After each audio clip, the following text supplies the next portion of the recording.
ನಮಸ್ತೆ, ನಾನು ಡಾಕ್ಟರ್ ಶುಭಾ ಮರವಂತೆ, ಕುವೆಂಪು ವಿಶ್ವವಿದ್ಯಾಲಯದ ರಾಷ್ಟ್ರೀಯ ಸೇವಾ ಯೋಜನೆಯ ಕಾರ್ಯಕ್ರಮ ಸಂಯೋಜನಾಧಿಕಾರಿ.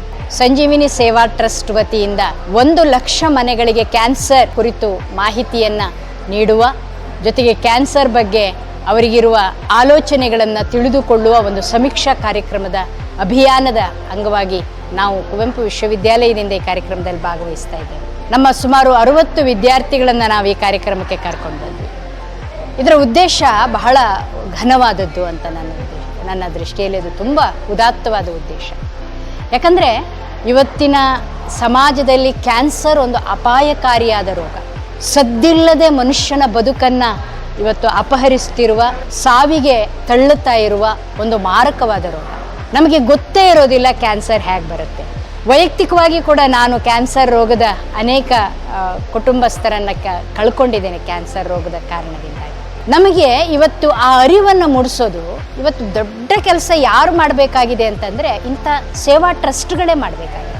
ಒಂದು ಬಹಳ ದೊಡ್ಡ ಅಪಾಯ ಎದುರಿಸುತ್ತಿರೋದು ಎಲ್ಲಿ ಅಂತಂದರೆ ನಾವಿತ್ತು ಸೋಷಿಯಲ್ ಮೀಡಿಯಾಗಳಲ್ಲಿ ಕ್ಯಾನ್ಸರ್ ಬಗ್ಗೆ ಏನೋ ತಪ್ಪು ಮಾಹಿತಿಗಳನ್ನು ರವಾನಿಸ್ತಾ ಇದ್ದೇವೆ. ನಿಜವಾದ ಒಂದು ಅರ್ಥ ಉದ್ದೇಶ ಇಟ್ಕೊಂಡು ಈ ಕಾರ್ಯಕ್ರಮವನ್ನು ಮಾಡ್ತಾ ಇರೋದು ಬಹಳ ಒಳ್ಳೆಯ ಒಂದು ಆಲೋಚನೆ ಅನ್ನೋದು ನನ್ನ ದೃಷ್ಟಿ.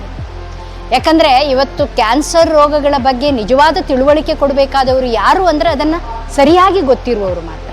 ಈಗ ಎಷ್ಟೋ ಜನರಿಗೆ, ರೋಗಿಗಳಿಗೆ ಕ್ಯಾನ್ಸರ್ ಬಗ್ಗೆ ಒಂದು ಮಾಹಿತಿ ಕೊಡುವ ಕೈಂಕರ್ಯ, ಅದರಲ್ಲಿಯೂ ಅತ್ಯಂತ ಕಡಿಮೆ ದರದಲ್ಲಿ ಸೇವೆಯನ್ನು ಕೊಡ್ತಾ ಇರುವ ಈ ಸಂಜೀವಿನಿ ಕ್ಯಾನ್ಸರ್ ಸೇವಾ ಟ್ರಸ್ಟ್ನ ಈ ಕಾರ್ಯ ನಿಜಕ್ಕೂ ನಾನು ಶ್ಲಾಘಿಸ್ತೇನೆ. ಇಲ್ಲಿನ ಎಲ್ಲ ಅಧಿಕಾರಿ ವರ್ಗಕ್ಕೂ ನಾನು ಅಭಿನಂದನೆಯನ್ನು ಸಲ್ಲಿಸ್ತೇನೆ. ಇದು ಜನರನ್ನು ತಲುಪಬೇಕು, ಮನೆಯನ್ನು ತಲುಪಬೇಕು. 1,00,000 ಅಲ್ಲ, ನಿಜಕ್ಕೂ 1 ಕೋಟಿ ಜನರಿಗೂ ತಲುಪಿದ್ರೂ ಇದರ ಉದ್ದೇಶ ಸಾರ್ಥಕ ಅಂತ ಭಾವಿಸ್ತೇನೆ. ಒಂದು ಒಳ್ಳೆಯ ಹೆಜ್ಜೆಯನ್ನು ನೀವು ಇಟ್ಟಿದ್ದೀರಿ. ನಿಮ್ಮ ಮೂಲಕ ಸಮಾಜ ಜಾಗೃತ ಆಗಲಿ ಅಂತ ಅಂದ್ಕೊಳ್ತೇನೆ ನಾನು.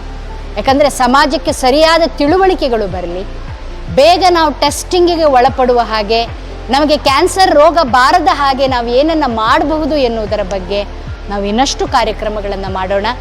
ಒಟ್ಟು ಸಮುದಾಯ ಸಂಸ್ಕೃತಿಯನ್ನು ಜಾಗೃತಗೊಳಿಸೋಣ. ನಮಸ್ಕಾರ.